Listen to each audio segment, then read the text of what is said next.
The sharp rap at my door came at 6:45 a.m., shattering the stillness of a Tuesday morning. I stumbled through my Pine Ridge Lake cabin, my guide dog, Riley, a 70-pound golden retriever, padding beside me, his tail wagging like a metronome. Through the haze of my limited vision, I made out two animal control officers, their tranquilizer rifles and clipboards screaming official business. My stomach churned.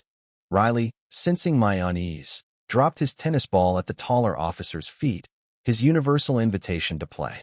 "Sir, we've got a report of a dangerous, unregistered attack dog at this address," the officer said, his voice faltering as Riley flopped onto his back, guide harness glinting with certification tags, begging for belly rubs from the second officer. "That's Riley, my certified guide dog," I said, gripping the doorframe to steady myself. "I'm legally blind. He's been my partner for 4 years, registered with the International Guide Dog Federation. I can show you his papers." The officers exchanged a glance, their embarrassment palpable, as if they'd been sent to hunt a lion and found a puppy instead. "I'm Nathan Brooks, and I'd moved to Pine Ridge Lake 3 months ago, chasing the quiet my doctor promised would soothe the migraines that had plagued me since a car accident stole most of my sight 5 years prior.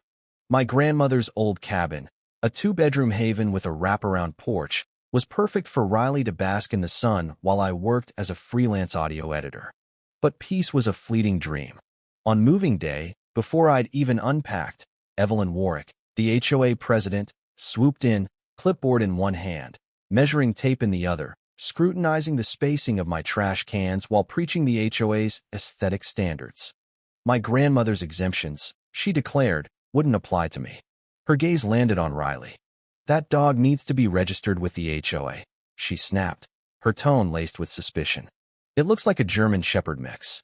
We can't have aggressive animals near the lake where children play." I explained patiently.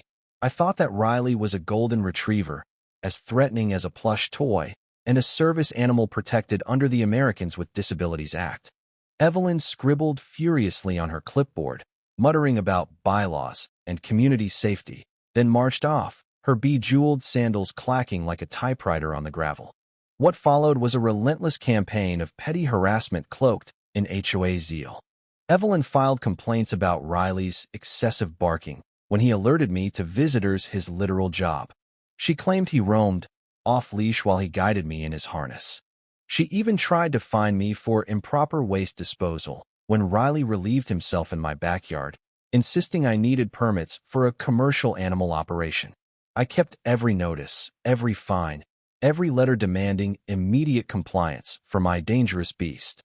My attorney friend in the city howled with laughter when I sent him photos of Evelyn's complaints, especially the one claiming Riley was lowering property values and fostering a hostile environment. HOA meetings became a monthly spectacle, with Evelyn devoting entire segments to the dog crisis at my address. Neighbors squirmed in their seats as she projected blurry photos of Riley committing heinous acts like napping on the porch, carrying my mailbag, or playing fetch with the Harper kids, who loved him like a brother. "This animal charged me yesterday," she declared at one meeting, waving a photo of Riley walking calmly beside me. I barely escaped, diving into the Thompsons' azalea bushes. The Thompsons, 3 rows back, looked baffled. Their azaleas were 50 feet from the sidewalk, behind a decorative fence. Evelyn's vendetta intensified. She ambushed neighbors at the mailbox, spinning tales of Riley's aggression. She posted dire warnings on the community Facebook page, urging residents to protect our children from the threat at Lot 47. Most dismissed her, but her knitting circle cronies began crossing the street when they saw us, clutching their purses as if Riley might suddenly crave leather. Then came the cameras. Evelyn installed a network of security cameras aimed at my property, claiming they were for violation documentation. They captured Riley's every move, guiding me to the store, napping in the sun, even wagging his tail at a passing butterfly. She compiled these into weekly HOA video presentations, complete with ominous music she'd edited in, showcasing Riley's menacing behaviors: yawning, stretching, chasing a leaf. I tried to reason with her. I invited her for coffee to meet Riley. She refused, citing safety concerns. I offered a public meeting at the community center, Riley leashed and calm. She called it enabling dangerous behavior and a risk to the community. Her tactics grew bolder. She called the health department, alleging my animal operation was unsanitary.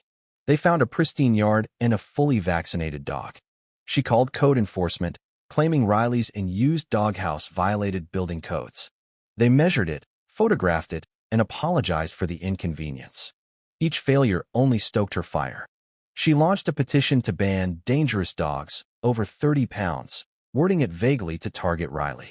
When it failed, she proposed a rule requiring muzzles in common areas, citing recent incidents that existed only in her imagination.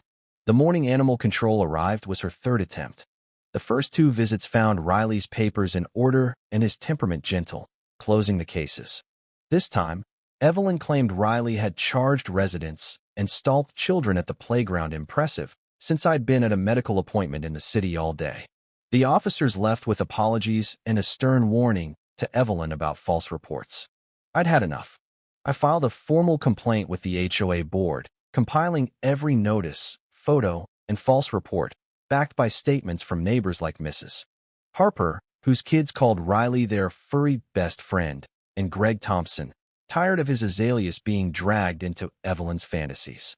At an emergency board meeting, with my attorney joining via video call, I laid out the evidence. My lawyer was blunt. Harassing a disabled person over their service animal violates the ADA. False reports, restricting access, creating a hostile environment, these are serious offenses. Nathan's shown remarkable restraint by not suing. Evelyn stammered, claiming she was protecting the community. But when pressed for specifics on Riley's aggression, she could only mutter about potential dangers. The board, visibly uneasy, voted unanimously, Evelyn abstaining, to strip her of her presidency, ban her from filing complaints about Riley without board-reviewed video evidence, and order her cameras removed within 72 hours. The consequences hit hard. Evelyn's real estate business, built on her neighborhood expert reputation, tanked as clients shunned an agent ousted for discriminating against a disabled resident. Her face on local billboards became a liability. My attorney's complaint to the Department of Justice sparked an investigation, with ADA violation fines starting at $25,000. Evelyn's lawyer pushed her to settle, and she did, paying my legal fees, donating to the Guide Dog Foundation, and attending mandatory disability rights training. At the next HOA election, she ran for a minor committee role and got 3 votes, likely from her knitting circle. The new president, Mrs. Harper, updated the bylaws to explicitly protect service animals. Riley and I finally found the peace I'd sought. The Harper kids still play fetch with him. Greg Thompson waves from his azaleas daily. The HOA newsletter featured Riley in a story on inclusivity. Evelyn, still 4 houses down, crosses the street when we pass, her face burning with shame. Her cameras are gone, her complaints silenced. I heard she's now obsessed with regulating pool float Calorsa fitting battle for her. On quiet mornings, as Riley guides me to the lake, I reflect on how close this place came to being unbearable, all because one woman chose fear over understanding. Riley chases a stick with pure joy, and somewhere behind us, a curtain snaps shut. Justice came not with anger, but with truth, law, and a $25,000 fine that taught Evelyn that HOA power doesn't make you a dictator, especially not over a blind man and his dog just trying to live.